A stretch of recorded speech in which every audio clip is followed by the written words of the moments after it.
Medina নাম কত মধুর,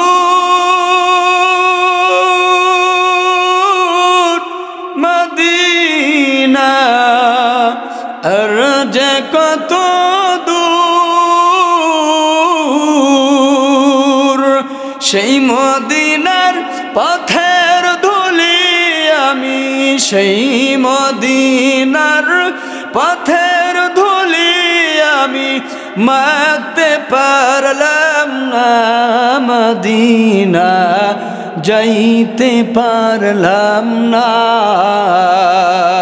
মদিনা যাইতে পারলাম না, মদিনা আরবের ওই উবাল হাওয়া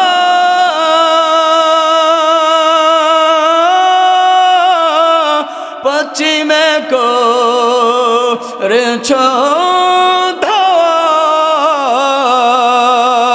আরবের ওই উবাল হাওয়া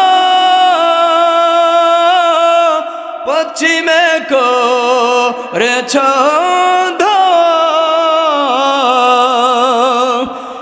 গরিবের দুঃখী সালাম কানি পৌঁছে দিও মদিনা, মদিনা যাইতে পারলাম না, মদিনা যাইতে পারলাম না, মদিনা দেখিতে পারলাম না, মদিনা নাম কত মধুর,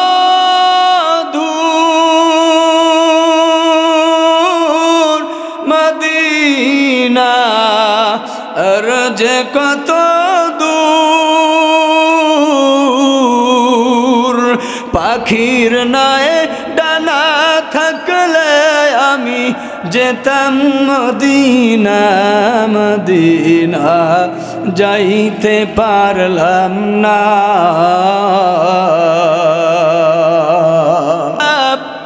এই কুরআনুল কারীমের সূরা ফাতিহা থেকে নাস পর্যন্ত যদি ও মুসলমানেরা আল্লাহর কোন গোলাম হেফজ করতে পারে আর যদি সেই অনুযায়ী আমল করতে পারে, আমার কোন বোন যদি কুরআনের হাফেজা হয় আর যদি আমল করে, আল্লাহ রব্বুল আলামিন বলেন এই সন্তানের মা আর বাবার মাথার মধ্যে স্বর্ণের মুকুট পরায়া দেবেন আমার আল্লাহ। আল্লাহু আকবার বলেন, আরো জোরে বলুন আল্লাহু আকবার। গোটা বিশ্বের গাছগুলো যদি কলম বানানো হয় আর গোটা বিশ্বে নদী নালা খাল বিল সমস্ত পানিগুলো যদি কালি বানানো হয়, এই কোরআনের ব্যাখ্যা যদি লেখা শুরু করে দেয়, লিখতে লিখতে গোটা পৃথিবীর পানিগুলো কালিগুলো নদী নালা খাল বিলের মধ্যে যা কিছু আছে পানি আছে, এই কালিগুলো আল্লাহ রব্বুল আলামিন বলেন লিখতে লিখতে কলমের কালি শেষ হয়ে যাবে, আল্লাহর কোরআনের ব্যাখ্যা লেখে শেষ করতে পারবে না। আল্লাহু আকবার বলেন। আল্লাহর নবী বিশ্ব নবী জনাব মুহাম্মদ রাসূলুল্লাহ সাল্লাল্লাহু আলাইহি ওয়াসাল্লাম, আল্লাহর নবী তার সাহাবী আবু বকর রাদিয়াল্লাহু তাআলা আনহুকে নিয়ে সফরের উদ্দেশ্যে রওনা দিলেন। ও মুসলমান, আল্লাহর নবী যখন তাকে নিয়ে রওনা দিলেন, বিশ্ব নবী আল্লাহর নবী তিনি হলেন ওয়া মা আরসালনাকা ইল্লা রাহমাতাল লিল আলামিন। আল্লাহু আকবার বলেন, তিনি হলেন রহমতের নবী। চিন্তা করেন, আল্লাহর নবী যদি বলতো উহুদ পাহাড়টা সোনায় পরিণত হয়ে যাও, তিনি যখন বলতে দেরি হয়ে যেত, আল্লাহ সোনায় পরিণত করতে দেরি করতো না, ঠিক না বেঠি? তিনি চলে আসছে মরুভূমির মধ্যে, আল্লাহর নবী আবু বকর রাদিয়াল্লাহু তাআলা আনহুকে নিয়ে যখন চলে গেলেন, তিনি এমন অবস্থা, মরুভূমি এলাকায় আল্লাহর গোলামেরা কানটা লাগায়া শোনো, ইসলাম কারে কয়, কোরআনের দাওয়াত কারে কয়, হেফজ পড়া কারে কয়, আল্লাহর কোনো বান্দার বান্দি যদি হেফজ করে, মুসলমান, আল্লাহর কোনো গোলাম যদি একটা অক্ষর তেলাওয়াত করে, আল্লাহ বলেন দেরি হয় না, সঙ্গে সঙ্গে বান্দার বান্দির আমলনামায় 10টি করে নেকি লিখে দেওয়া হয়। আল্লাহ নবীর সঙ্গে সঙ্গে আবু বকর রাদিয়াল্লাহু তাআলা আনহুকে বললেন, আবু বকর, আমি ক্লান্ত হয়ে গেছি, হাঁটতে পারি না, চলতে পারি না, আমার পিপাসা লেগেছে, একটু দেখো তো পানির ব্যবস্থা করা যায় কিনা। গোটা পৃথিবীর সম্পদ যদি এক পাল্লায় দেওয়া হয়, আপনাকে যদি এক পাল্লায় দেওয়া হয়, গোটা পৃথিবীর চেয়ে সব চাইতে দামি হলেন আপনি আমার কাছে। আল্লাহ নবীর জন্য অনুতপ্ত, অনুশোচনা হচ্ছে, আর বলতেছে, ইয়া রাসূলুল্লাহ, ইয়া হাবিবাল্লাহ, আমি চতুর্দিকে গেলাম কিন্তু কোথাও তো পানি পাইলাম না। নবী গো, আপনি পানি খাবেন, পিপাসা লেগেছে আপনাকে, আমি বড় কষ্ট পাই, আপনি যদি পানি খেতে এখন না পারেন, আমি কষ্ট পাচ্ছি নবী গো, কিন্তু চতুর্দিকে আমি দৌড় দিলাম, কোথাও পানি পাইলাম না। আল্লাহ নবী বলল, রে আবু বকর, ওই যে দেখো ছাগলের পাল দেখা যায়, তুমি একটু ছাগলের মালিককে ডাক দিয়ে নিয়ে আসো। ওই ছাগলের মালিক ছিল নওজোয়ান যুবক, আল্লাহর বান্দা, একজন ইহুদির বাড়িতে গোলাম ছিলেন, তার বাড়িতে গোলাম ছিলেন, তার বাড়িতে কাজ করে। ও মুসলমান, তার অন্তরে হলো ইসলাম কবুল করবে, কিন্তু আল্লাহ নবীর কোনোদিন দেখা এখন পর্যন্ত পায় নাই। আল্লাহ নবী বলল, আবু বকর, ওই বালককে ডাক দাও। বালককে যখন ডাক দিয়ে নিয়ে আসা হলো, এবার বললেন, বালক রে, তুমি কি ছাগলগুলো চড়াও? বললেন হ্যাঁ। ডাক দিয়ে বলেন, বালক, তুমি কি একটা ছাগল আমাকে দিতে পারবা? ডাক দিয়ে বললেন, ও পথিক, আপনি কে? আপনি কে? আমি তো আপনাকে চিনলাম না, কিন্তু আমার অন্তরে কম্পন কেন জানি সৃষ্টি হলো। তার কারণ হলো, আকাশের নিচে জমিনের ওপরে আপনার মতন সুন্দর চেহারার অধিকারী মানুষ আমি আর কোনোদিন দেখিনি। আল্লাহু আকবার বলেন। আপনার চেহারা দেখে আমি আজকে অবাক হয়ে গেলাম, আমি এত সুন্দর চেহারা আর কোনো দিন দেখি নাই। এবার বললেন, বালক রে, একটা ছাগল কি তুমি আমাদেরকে দিতে পারবা? তিনি যে হলেন বিশ্বনবী, এখনো পর্যন্ত তিনি পরিচয় দেন নাই। বালকটি বলল, না, দিতে পারবো না। তার কারণ হলো, আমি তো এই ছাগলগুলোর মালিক নই, আমার তো একজন মনিব আছে, আমার একজন মালিক আছে। মালিককে না বলা পর্যন্ত আমি ছাগল দেব না, আমানতের খেয়ানত করবে না। আল্লাহ নবী চিন্তা করলেন, এই বালক নওজোয়ান যুবকটা তো ইমানদার, তিনি আশ্চর্য হয়ে গেল। আর আমাদের বাংলার জমিনে একজন চেয়ারম্যান মহোদয়ের কাছে যদি 10টা কম্বল আসে, ওই 10টা কম্বলের নিরাপত্তা পাওয়া যায় না। বাংলার জমিনে এমনও ইতিহাস আছে না নাই? আল্লাহ নবী, বিশ্বনবী জনাবে মুহাম্মদ রাসূলুল্লাহ সাল্লাল্লাহু আলাইহি ওয়াসাল্লাম, তিনি যতবার বালককে বলতেছে অবাক হয়ে যাচ্ছে, আরে এরকম যুবক, এরকম ইমানদার যুবক, আমি আশ্চর্য হয়ে গেলাম। যুবককে টেস্ট করার জন্য বলল, যুবক রে, তুমি যে ছাগল দিবা, তোমার মালিক তো এখানে নাই, তোমার মালিক নাই, আমাকে একটা ছাগল দাও। যুবক বলতেছে, মালিক আমার কাছে নাই তো কি হয়েছে, একজন মালিক আছে যার নাম হলো আল্লাহ।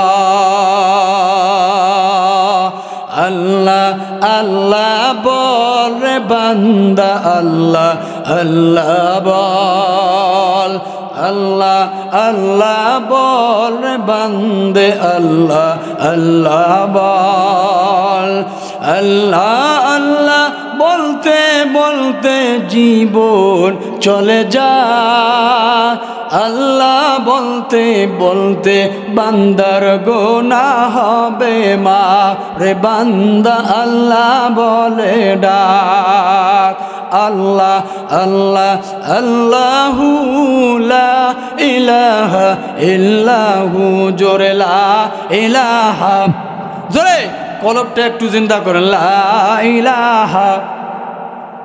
ভাইজান বহু দূরে মদিনায় আমরা কেমনে যাব জানি না, দয়া করম দয়ার আল্লাহ, দয়া করম দয়ার আল্লাহ, পুরো মনের বাসনা লা ইলাহা। ডাইনে মাটি বামে মাটি নিচে মাটির বিছানা, হরে উপরেতে বাঁশের ছাউনি চিন্তা করে দেখো না, লা ইলাহা লা ইলাহা ইল্লাল্লাহু মুহাম্মাদুর রাসূলুল্লাহ সাল্লাল্লাহু আলাইহি ওয়াসাল্লাম। আলোচনা চলবে না, শেষ করে দেব। লিল্লাহি তাকবীর। যদিও পুরুষ প্যান্ডেলে পুরুষ কম, মহিলা প্যান্ডেলে মহিলার অভাব নাই, ঠিক না ব্যাঠি? তার কারণ তাদের পাওয়ার আছে, 15.5 বছর ক্ষমতায় ছিল, ঠিক না ব্যাঠি? অনেক মা বোন আসছে, মহিলা প্যান্ডেলে জায়গা আসছে না। বর্তমান তাদের ব্যাপারে বেশি আলোচনা করা দরকার। 15.5 বছর ছিল সরকার। বাংলাদেশের অবস্থা নারী সবচাইতে সস্তা, ঠিক না ঠিক? তবে অবহেলা করবেন না, মায়ের পায়ের নিচে সন্তানের জান্নাত। মারহাবা বলেন। মা বোনেরা একটু অপেক্ষা করেন, আসতেছে, ঠিক না ঠিক? অনেক মহিলা আসছে, স্বামীর কাছে ছুটি নেছে। স্বামী গো, হ্যাঁ কি খবর ম্যাডাম বলেন। আর খিয়ার পরে ওখানে ওয়াজ মাহফিল হচ্ছে, একটু যাইতে হবে, তাই নাকি? ঠিক আছে। দেখবেন আসার পরে মহিলা প্যান্ডেলে না থাকিয়ে বাদামাটিটা আছে না নাই? আছে না নাই? যেই সমস্ত মহিলারা স্বামীর অনুমতির বাইরে কোনো কাজ করবে, এই মহিলার উপরে যদি স্বামী সন্তুষ্ট না থাকে, আপনি নামাজ পড়তে পড়তে, তাহাজ্জুদ পড়তে পড়তে যদি কপালে আপনি দাগ লাগায়া দেন, কশিনকালেও আপনার ইবাদত আমল কোনো কবুল হবে? আমার মা, যদি আপনার স্বামী বলে এইখানে থাকা লাগবে, নড়া যাবে না, এটাই সঠিক, ঠিক না ঠিক? এই ওয়াজ শোনার পর মনে করেন না হুজুর এই মাসলা দেশে, আগামীকালকে একটা দাগ দিয়ে স্ত্রীকে রাখবো ওখানে, আর বলবো দাগের বাইরে যাওয়া যাবে না, পরে আমার ব্যাপারে মামলা হবে। এটা করা যাবে না। একজন মহিলা করছে কি জানেন? স্বামী আর স্ত্রীর মধ্যে ঝগড়া লাগে, শুধু ঝগড়া। যেই বাড়িতে ঝগড়া হয় আল্লাহর রহমত সেই বাড়িতে থাকে। এখন মহিলা চিন্তা করলো, আমাকে জ্বালাও, ধৈর্য ধরো, তোমার ব্যাপারে একটু ব্যবস্থা নিচ্ছি। কবিরাজের কাছে গেছি, হুজুর কি ব্যাপার? আমার স্বামী আমি যেইটা বলবো ওইটা যেন শোনে। আমার স্বামীকে যদি বলে এইখানে দাঁড়ায় থাকো, এইখানে যেন থাকে, যদি বলে এইখানে শুয়ে থাকো, এইখানে যেন থাকে। এরকম কাজ করা যায় না। কবিরাজ বলে এটা কোনো ব্যাপার, অসুবিধা নাই, এমন কাজ করি দেব, যেখানে থাকতে বলবা ওখানে থাকবে। তার মানে বোবা বানাবে। এখন স্বামীর সামন দিয়ে যদি স্ত্রী অন্য পুরুষের হাত ধরে দেয়, তারপরেও কিছু বলবে না। কবিরাজ এই গ্যারান্টি দেয়, বাংলা জমিনে আছে না নাই? বেয়াদব। পানি পড়া দিস। পানি পড়াটা হলো যখন তোমার স্বামী তোমাকে রাগ দেখাবে, পানিটা মুখে দিবা, আর আমার বাবার কথা স্মরণ করবা। মনে রাখবা, যতই গালিগালাজ করুক না কেন, রাগ দেখাক না কেন, পানি ভেতরেও গিলা যাবে না, বাইরেও বাইর করা যাবে না। যদি এই শর্তে রাজি হও, তাহলে পানি পড়ার কাজ হবে। মহিলা বললে এটা কোনো ব্যাপার হলো নাকি? এখন বেচারা বাড়িতে আসছে, স্ত্রীর ওপর সেই রাগ, গালিগালাজ করতেছে। মহিলা বলতেছে কথা বলা যাবে না। অন্তর ফাটতেছে, বলে কি রে, এই কবিরাজ যদি পানি পড়া না দিত আজকে অবস্থা খারাপ হইত, কিন্তু বলতে পারতেছে না। পানি যদি বাইরে হয় সমস্যা, গেলেও সমস্যা। বলতেছে কবিরাজ আজকে আগে তোমার দেখা পাই এমন চিকিৎসা দিয়েছো, 4 পয়সা তো কাজ হচ্ছে না, কিছু বলতেও পারতেছি না। কিছুক্ষণ পর বেচারা স্বামী বলতেছে এত রাগ দেখাইলাম, এত রাগ দেখাচ্ছি, এত মারতে চাইতেছি, স্ত্রী কথা বলে না, তাহাজ্জুদ গুজারি হলো নাকি? স্বামী খুশি হয়ে গেল আর বললেন প্রাণের প্রিয় ভালোবাসার স্ত্রী, আমি তো জানি না তুমি এত ভালো হয়ে গেছো, তোমার প্রতি আমার মনটা অনেক খুশি। ও বিবি, তুমি মনে রেখো আজকে থেকে তোমাকে রাগ দেখাবো না, ভালোবাসবো, দুইজনে একসঙ্গে মিলে মিশে মহাব্বত তৈরি করবো। জোরে বলুন মারহাবা। মহিলা বলতেছে হুজুরে পানি ভরা কাজে আসছে, এদিকে যে রাগ দেখাচ্ছে উত্তর দিচ্ছে না, যার কারণে ভালোবাসলো। মহিলা বলতেছে হুজুরে পানি ভরা কাজ হয়েছে। এরকম আহাম্মক মার্কা মহিলা আছে না নাই? কবিরাজের কাছে যায়, ইমান নষ্ট হয়ে যাচ্ছে, ঠিক না বেঠি? এগুলো করা যাবে? স্বামী বাড়িতে আসছে, অনেক রাত্রে সারাদিন পরিশ্রম করছে, মাঠে কাজ করতে গিয়া যেই মালিকের কাছে টাকা পাবে, বাজারে গেছে, টাকা চাইতে চাইতে একজোড়া স্যান্ডেল ক্ষয় হয়ে গেছে, তারপরও লোকের দেখা পাওয়া যায় না। গভীর রাইতে টাকা দিছে, বাজার করে বাড়িতে আসছে, লক করতেছে বিবি, কোনো সারা শব্দ নাই। আবার লক করতেছে মেম সাহেব খবর, কোনো সারা শব্দ নাই। আবার যখন লক করলো, বিবি কোথায়, কি সমস্যা তোমার? আমি তো ভাত খাবো, টেবিলের ওপর আছে, আমি খাবো, বিছানায় বসবো, সেইটা কোথায়? টেবিলের নিচে আছে। বিছানা থেকে উত্তর দিচ্ছে, আরে পানি কোথায়? চোখে কি দেখো না টেবিলের ওপরে আছে। স্বামীর মন মেজাজ খারাপ, আরে বলে কি রে? সে বিছানায় শুয়ে উত্তর দিচ্ছে, আমি দরজায় দাঁড়ায় আছি, দাঁড়াও। বিবি লাঠিটা কোথায়? তখন বলতেছে আমি তো উঠতেছি। এরকম মহিলা আছে না নাই? আছে না নাই? কখনো নিজের স্ত্রীকে মাথায় উঠাবেন না, একদিন বিপদের সম্মুখীন হয়ে যাবেন, ঠিক না ভাই? ঠিক। শাসনে রাখবেন, কড়া শাসনে রাখা যাবে না। মহিলাদের স্বাধীনতা আছে না নাই? আছে না নাই? মায়েরা টেনশন করেন না, আপনাদের পক্ষেও আছি আমি। তার কারণ এই মসজিদের খতিব আমি, এই এলাকায় আমার নানা শ্বশুরের বাড়ি, আমারও একটা পাওয়ার আছে না নাই? সম্মানিত ভাইরা আমার, আল্লাহর গোলামেরা, আল্লাহর নবী, বিশ্ব নবী জনাবে মুহাম্মদ রাসূলুল্লাহ সাল্লাল্লাহু আলাইহি ওয়াসাল্লাম, তিনি বললেন আবু বকর, আমি তো অবাক হয়ে যাচ্ছি, তার কারণ আমি যতই তাকাই এই যুবকের দিকে ততই আমি আশ্চর্য হয়ে যাই। মারহাবা বলেন।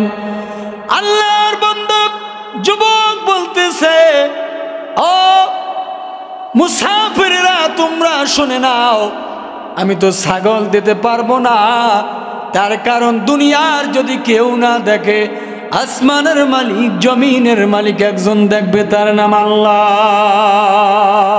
আল্লাহু আকবার বলেন। নবীজি আশ্চর্য হয়ে গেল, সাধারণ কোন যুবক তো হতে পারে না। আল্লাহ নবী বলল, ও গোলাম রে, তবে একটা কথা তোমাকে বলি, বালক রে, তুমি দেখো তো এইটা করা যায় কিনা। জি বলেন। তোমার ছাগলটা কিছুক্ষণের জন্য তুমি আমাকে দাও, আমি তোমার ছাগলকে নিয়ে যাব না। তোমার ছাগল কাছ থেকে যেই ছাগলটার এখন পর্যন্ত বাচ্চা হয় নাই, এখন পর্যন্ত বাচ্চা হয় নাই, এই ছাগল একটা আমাকে দাও, কিছুক্ষণের মধ্যে ওই ছাগলটা তোমাকে আমি আবার ফিরে দেবো। মারহাবা বলেন। আল্লাহ নবী কি বলল, ঠিক আছে, যেই ছাগলটার এখন পর্যন্ত দুধ হয় নাই, এই ছাগলটা নবীজিকে দিয়ে দিলেন। নবীজি বললেন, আবু বকর, ছাগলটাকে একটু তুমি শোয়া দাও। নবীজির কথা অনুযায়ী আবু বকর রাদিয়াল্লাহু তাআলা আনহু ছাগলটাকে শোয়া দিলেন। আল্লাহ নবী বলল, আবু বকর তুমি একটু সরে যাও। আল্লাহ নবী ওই ছাগলের স্তনের মধ্যে যখন হাতখানা বুলা দিলেন, জীবনে ছাগলটার এখন পর্যন্ত বাচ্চা হয় নাই। আল্লাহ নবী হাত দেওয়ার সঙ্গে সঙ্গে ওলানটার মধ্যে দুধের মতো একদম ভরপুর হয়ে যায়। যুবক অবাক হয়ে গেল, আহারে যেই ছাগলটার কোনোদিন পর্যন্ত এখন পর্যন্ত বাচ্চা হয় নাই, কেমনে সম্ভব হলো? আহারে, ইনি তো কোনো সাধারণ মানুষ হতে পারে না। আল্লাহর নবী বলল, রে আবু বকর, একটু ভাণ্ডর ব্যবস্থা করো, তুমি নিয়ে আসো। নিয়ে আসলেন। ওলান থেকে দুধ যখন দহন করলেন, আল্লাহর নবী বললেন, আবু বকর তুমি একটু খাও, যুবককেও একটু দাও। যুবককে যখন দেওয়া হলো, যুবক বলতেছে, আমার জীবনে যতদিন পর্যন্ত আমি মিষ্টি খেয়েছি, মধু খেয়েছি, দুধ খেয়েছি, কিন্তু আজকে যেটা খাইলাম, এতদিন পর্যন্ত যেটা খেয়েছি, মধু খাই না কেন, শরবত খাই না কেন, এরকম মধু আমি জীবনে কোনো দিন খাই নাই। আল্লাহু আকবার। আল্লাহর নবী সঙ্গে সঙ্গে আবু বকর রাদিয়াল্লাহু তাআলা আনহুকে বললেন, আবু বকর ছাগলটা দিয়ে দাও। যুবক আশ্চর্য হয়ে গেল। এবার যুবকের অন্তরের মধ্যে যখন প্রশ্ন জাগলো, ও গো পথিক, আপনি কে? আপনার পরিচয়টা আমাকে দিয়ে দেন। এবার বললেন, আমি হলাম আখিরি জামানার পয়গম্বর বিশ্ব নবী মুহাম্মদুর রাসূলুল্লাহ। যুবক আশ্চর্য হয়ে গেল, ইয়া রাসূলুল্লাহ, ইয়া হাবিবাল্লাহ, ও আল্লাহর নবীজি, আমি অন্তরে অন্তরে অনেক খুঁজেছি আপনাকে, কিন্তু দেখা পাই না। আমি একজন মালিকের কাছে কাজ করি, আমার মালিকটা হলো খ্রিস্টান, আমার মালিকটা হলো ইসলামের বিরুদ্ধে কথা বলে, আমার মালিকটা হলো মুশরিক। আমি আপনার কাছে যেতে পারি নাই, তবে আর মন ভালো লাগে না, আমি আর থাকতে পারবো না, আমাকে কালিমা পড়ে মুসলমান বানায়া দেন। আল্লাহু আকবার। সম্মানিত ভাইরা, আল্লাহর নবী বিশ্ব নবী এবার আবু বকর রাদিয়াল্লাহু তাআলা আনহুকে নিয়ে তিনি চলে যাচ্ছে। এবার যুবক কান্না করে, ও যুবক রে, তুমি কেন কান্না করো? আমি আর থাকতে চাই না, আমি বেধর্মী, আমার মালিকের কাছে থাকতে চাই না। এমন একটা লোকের সন্ধান পাইলাম। ও মুসলমান, ও মুসলমান, আল্লাহর গোলামের কানটা লাগান। আল্লাহর বান্দা পাগল পরার মতো কান্না করতেছে। আল্লাহ নবী সঙ্গে সঙ্গে আব্দুল্লাহ ইবনে মাসউদ রাদিয়াল্লাহু তাআলা আনহুকে নিয়ে আসলেন।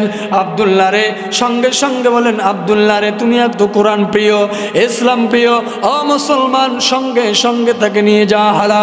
আল্লাহর নবী বিশ্ব নবী জনাব মুহাম্মদুর রাসূলুল্লাহ, একটু জিকির করেন, লা ইলাহা, লা ইলাহা, জোরে লা ইলাহা, জোরে লা ইলাহা ইল্লাল্লাহ, লা ইলাহা। সোনার মদিনা, আমার প্রাণের মদিনা, সব ভুলিব কিন্তু তোমায় ভুলতে পারি না। সোনার মদিনা, আমার প্রাণের মদিনা, সব ভুলিব কিন্তু তোমায় ভুলতে পারি না। ভুলিনি, ভুলবো না, ভুলতে পারি না। ভুলিনি, ভুলবো না, ভুলতে পারি না। সব ভুলিব কিন্তু তোমায় ভুলতে পারি না। লা ইলাহা, জোরে লা ইলাহা। ওহে মুসলমান, ওহে মুসলমান, দাঁড়াও তুমি, সাথে নিয়ে যাও কোরআন খানি। কি নিয়ে যাও? আধারের বিপাশানিতে পার করিতে কি পারবে তুমি? ওহে মুসলমান, দাঁড়াও তুমি, সাথে নিয়ে যাও কোরআন খানি। লা ইলাহা, লা ইলাহা ইল্লাল্লাহু মুহাম্মাদুর রাসূলুল্লাহ সাল্লাল্লাহু আলাইহি ওয়াসাল্লাম। সম্মানিত ভাইরা, আল্লাহর নবী বিশ্ব নবী জনাব মুহাম্মদুর রাসূলুল্লাহ সাল্লাল্লাহু আলাইহি ওয়াসাল্লাম সাহাবে کرامদেরকে নিয়ে বসে আছে। এমন সময় সূরা রহমান নাজিল হয়ে গেল। আর রহমান আল্লামাল কুরআন। আল্লাহু আকবার বলেন। আল্লাহর নবী বিশ্ব নবী বললেন, ওয়ামা সাবিরা, তোমরা কে আছো? এই সূরা রহমানটা আবু জাহেলের কাবার চত্বরে তোমরা তিলাওয়াত করতে পারবা। এই কোরআনের কি মুজিজা, এই কোরআনের কি খেলা। ও মুসলমান তাকা দেখেন, মাদ্রাসার মাহফিল, এইখানে যদি একটা মেয়ে দেন, এইখানে যদি মেয়ে দেওয়ার পরে মেয়েটা হাফেজা হয়, ও মুসলমান, আর যদি আপনি দুনিয়া থেকে বিদায় হয়ে যান, হাফেজা মেয়েটা যদি আপনার জন্য দোয়া করে, কবর আযাব যদি চলমান থাকে, আল্লাহ রাব্বুল আলামিন কবর আযাব বন্ধ করে দিবে। সম্মানিত ভাইরা, আব্দুল্লাহ ইবনে মাসউদ, আব্দুল্লাহ মাসউদ রাদিয়াল্লাহু তাআলা আনহু তিনি দাঁড়ায় গেলেন, ইয়া রাসূলুল্লাহ, ইয়া হাবিবাল্লাহ, গো নবীজি, আপনি আমাকে অনুমতি দেন, কাবার চত্বরে সূরা রহমান আমি তিলাওয়াত করব। আল্লাহর নবী বলল, তুমি বসে যাও। না, তোমাকে বলা লাগবে না। দ্বিতীয়বার বললেন, আবার মাসউদ রাদিয়াল্লাহু তাআলা আনহু দাঁড়ায় গেলেন। মাসউদ রাদিয়াল্লাহু তাআলা আনহুর শরীরের মধ্যে তেমন কোনো শক্তি নাই, তেমন কোনো গোস্ত নাই, চিকনা মানুষ ছিল, তুমি বসে যাও, শক্তি নাই। 3 নম্বরে, ও সাবিরা, কেমন সাহসী যোদ্ধা সাহাবী আছো, শক্তিশালী, কেমন ক্ষমতা আছো, সাহসী আছো, কাবার চত্বরে সূরা রহমানটা তেলাওয়াত করতে পারবা। 3 নম্বর, আব্দুল্লাহ মাসউদ রাদিয়াল্লাহু তাআলা আনহু দাঁড়ায় গেলেন। মারহাবা। আল্লাহর নবী বলল, এ আব্দুল্লাহ মাসউদ, তুমি যাবা কাবার চত্বরে তিলাওয়াত করতে? নবীজি, হ্যাঁ, আপনি আমাকে পাঠা দেন। নবীজি পাঠা দিলেন। কাবার চত্বরে যখন সূরা রহমান তিলাওয়াত করা শুরু করে দিলেন, 1 জন নয়, 2 জন নয়, 3 জন নয়, 5 জন নয়, 50 নয়, 100 নয়, অনেকগুলো কাফের বেঈমান আব্দুল্লাহ ইবনে মাসউদ রাদিয়াল্লাহু তাআলা আনহু কোরআন তিলাওয়াত শুনতেছে। জোরে বলুন মারহাবা। আল্লাহু আকবার। এইভাবে কোরআন যত তিলাওয়াত করে, আয়াতুহু যাদাতুহুম ঈমানা, কোরআন যারা বেশি করে তিলাওয়াত করবে, এই কোরআন তিলাওয়াতের মাধ্যমে ঈমান বৃদ্ধি হয়ে যায়। আল্লাহু আকবার। সম্মানিত ভাইরা, সঙ্গে সঙ্গে আবু জাহেল যখন চলে আসলো, আবু জাহেল আসার পরে উনিও কিছুক্ষণ কোরআন তেলাওয়াত শুনলো। এত মজা, আবু জাহেল পর্যন্ত কোরআন তেলাওয়াত শুনেছে। কিছুক্ষণ পর তাকা দেখে আমি নেতা, আমিও কোরআন শুনতেছি, সৈন্যরাও শুনতেছে, আমাকে তো তাহলে মানবে না, এখন কি করা যায়? বলো, তুমি থেমে যাও, তোমার বাড়ি কোথায়? আমার সামনে তুমি কোরআন তেলাওয়াত করতেছো, এত বড় তোমার সাহস!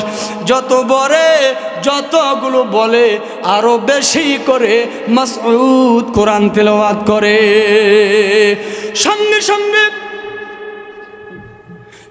সঙ্গে মাসউদ রাদিয়াল্লাহু তাআলা আনহু যখন কোরআন তেলাওয়াত করে, আরো বেশি বেশি করে তিলাওয়াত করে, সঙ্গে সঙ্গে আবু জাহেল হাত দিয়া কানের মধ্যে যখন থাপ্পড় লাগা দিলেন, মাসউদ রাদিয়াল্লাহু তাআলা আনহুর কানটা ফেটে এরকম রক্ত বের হয়ে গেল। ও মুসলমান, আমাদের মতো জৌহিজি জনতা, যুবক নওজওয়ান হলে পরীক্ষা যদি সামনে আসে, সেখান থেকে আমরা পালায়া যাই। মাসউদ কিন্তু থেমে থাকে নাই, আবার সবে কোরআন তেলাওয়াত শুরু করে দিয়েছে। আল্লাহু আকবার। সঙ্গে সঙ্গে থাপ্পড় দেওয়ার পরে সেইখানে যখন রক্ত বেশি করে বের হয়ে যায়, মুসলমান নবীজি আমার দাঁড়ায় গেল। ও আমার সাহাবীরা, আমার মন বলে মাসউদের মনে হয় কিছু হয়ে গেল। ও মুসলমান, কোরআন যত থামায়া দেখ না কেন, ইমানের পথে অটল যারা থাকবে, অবিচল যারা থাকবে, জীবন চলে যাবে, কোরআন ছাড়বে না। ঠিক না বেঠে? লিল্লাহি তাকবীর, লিল্লাহি তাকবীর। সম্মানিত ভাইরা, তাহলে আব্দুল্লাহ ইবনে মাসউদ রাদিয়াল্লাহু তাআলা আনহু থাপ্পড় দিলেন, রক্ত বের হচ্ছে কান দিয়া, রক্ত ফিনকি দিয়ে বের হয়ে যাচ্ছে। ও মুসলমান, কোরআন যেহেতু মহিলা মাদ্রাসায় আপনার মেয়েকে দিলে কি গুরুত্ব হবে, ফায়দা কি, লাভ কি জানার দরকার আছে না? আল্লাহর বান্দা সারাদিন দুনিয়ার মালিকের কাজ করে, আর রাত যখন হয়ে যায়, আসমানের মালিক, জমিনের মালিক আল্লাহর কাজ করে কোরআন তেলাওয়াত শুরু করে দেয়। আল্লাহু আকবার বলেন। ওই পাদ্রীর একটা মাত্র কন্যা সন্তান ছিল, আর সন্তান নাই। ওই সন্তানটা হলো সমস্ত সম্পদের মালিক, একাই হলো মেয়ে সন্তানটা। রাত যখন গভীর হয়ে যায়, ওই মেয়েটা প্রতিদিন যখন কলেজে চলে যায়, আর খ্রিস্টানের মেয়ে পর্দা করে না, কিন্তু ঘরের পাশে কে জানি গভীর রাত যখন হয়ে যায় কোরআন তেলাওয়াত করে। মেয়েটা চিন্তা করলো, কি ব্যাপার, আমাদের বাড়িতে এরকম মধুর কণ্ঠের তেলাওয়াত কোথা থেকে শোনা যায়, বুঝলাম না কারণ কি। একটু তাকায় দেখে, ওই যে তার বাড়িতে কাজের লোকটা সারাদিন পর্যন্ত কাজ করে, আর গভীর যখন রাত হয়ে যায় মালিকের সঙ্গে কথা বলে মারহাবা। জানালা দিয়ে দুনিয়ার মালিকের কাছে কাজ করে, জানালা দিয়া মেয়েটা তাকায় দেখতেছে আসমানের মালিক ও জমিনের মালিক। আর ভালো লাগে না, কবে তোমার কাছে আমি আল্লাহ যাব, দুনিয়ার মালিকের গোলামি করতে আর ভালো লাগে না। ও মালিক, মেহেরবানি করে আমাকে আপনি নিয়ে যাও, আর দিনের পথে অটল থাকার তৌফিক দিয়া দাও। সঙ্গে সঙ্গে এই মেয়েটা চাচার কথা যখন শুনলেন, হঠাৎ করে বলতেছে, চাচা আপনি জানি কি গুনগুন করে বলেন, আপনি কি জানি পড়েন, আমি তো বুঝলাম না। ও চাচা আপনি কি পড়েন গো, চাচা আমাকে বুঝায়া দেন। ডাক দিয়ে বলো, মা গো আমি যেইটা কিতাব পড়ি তার নাম হলো আল কোরআন।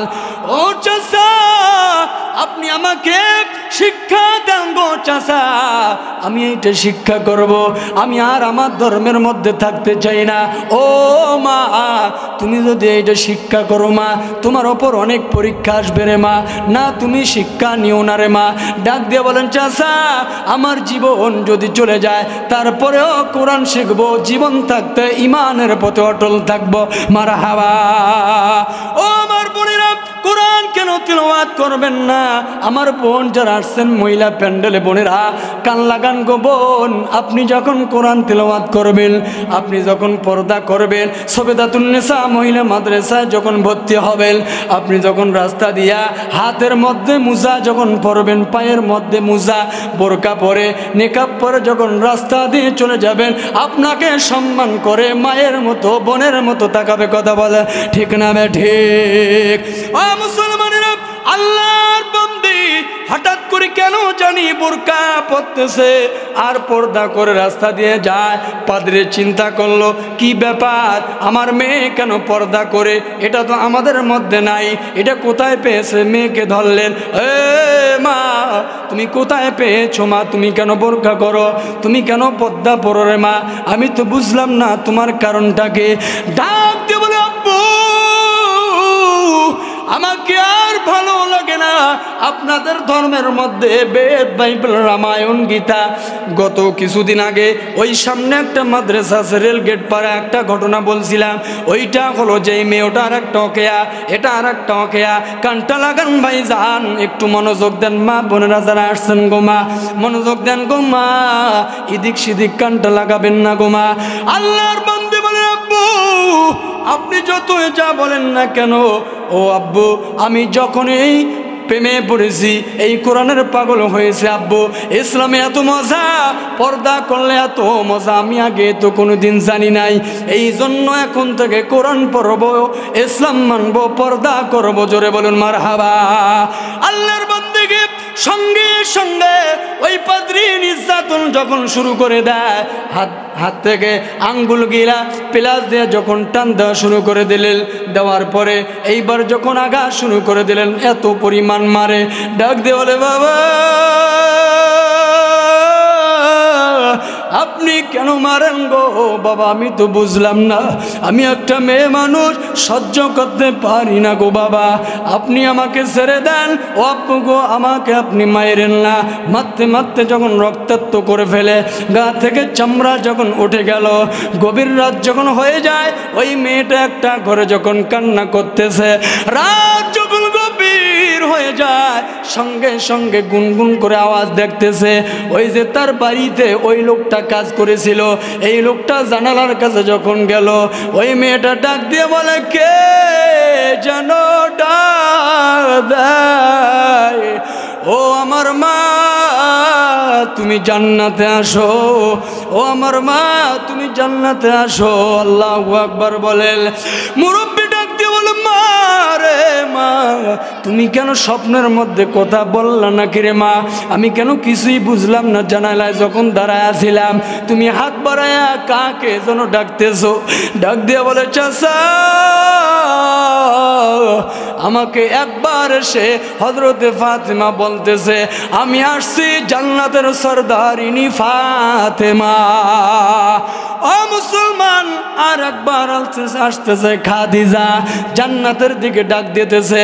ও মুসলমান, মেয়েটা বলতেছে আমার কবরটা যেন আমার বাবার জায়গায় না হয়, আমার কবরটা যেন জান্নাতুল বাকির মধ্যে হয়। জোরে বলুন মারহাবা, আরো জোরে বলুন মারহাবা। ও মুসলমানেরা, অনেক দিন হয়ে গেল জান্নাতুল বাকির মধ্যে কিন্তু বেশি দিন লাশ রাখা হয় না। লাশ যখন সরানো হয়, বুজুর্গরা যখন লাশ সরায়া দেওয়া হয়, ও মুসলমান একজন বুজুর্গর লাশের মধ্যে যখন উঠা শুরু করে দিল, ওই বুজুর্গর কবরের মধ্যে তাকায়া দেখে বুজুর্গর কবরে বুজুর্গর লাশটা নাই, ওই বুজুর্গর কফিনের মধ্যে একটা মেয়ে মানুষের লাশ। চিৎকার মেরে বলুন না মারহাবা। কোরআন মানার কারণে আল্লাহর বান্দারা কানটা লাগান। কোরআন যারা মানবে, কোরআন পড়ার আগে যদি লোকটা জিরো থাকে, হিরো বানায়া দেবেন আমার আল্লাহ। সঙ্গে সঙ্গে অবাক হয়ে গেল সমস্ত আলেমেরা, বুজুর্গরা।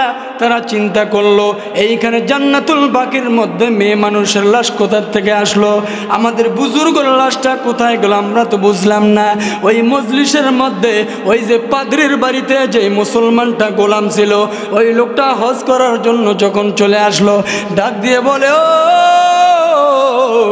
আলেমেরা, আমার কাছে এই প্রশ্নের উত্তর আছে। এই মেয়েটার বাড়ি কোথায়, কোথায় তার ঘর? আমি সব জানি, সব বলতে পারবো। চিৎকার মেরে বলুন না মারহাবা। লিল্লাহি তাকবীর। তাহলে সন্তানকে মাদ্রাসায় দেওয়ার দরকার আছে না নাই? হাত তুলে দেখান। লিল্লাহি তাকবীর, লিল্লাহি তাকবীর। তাহলে কোরআন হলো 30 পারা। কয় পারা? 30 পারা। কোরআনকে ভালোবাসেন কারা কারা? দুহাত তুলে দেখান। লিল্লাহি তাকবীর। এই কোরআন মানব, কোরআন অনুযায়ী জীবন গঠন করব। এটা একটা মাদ্রাসার মাহফিল। কিসের মাহফিল?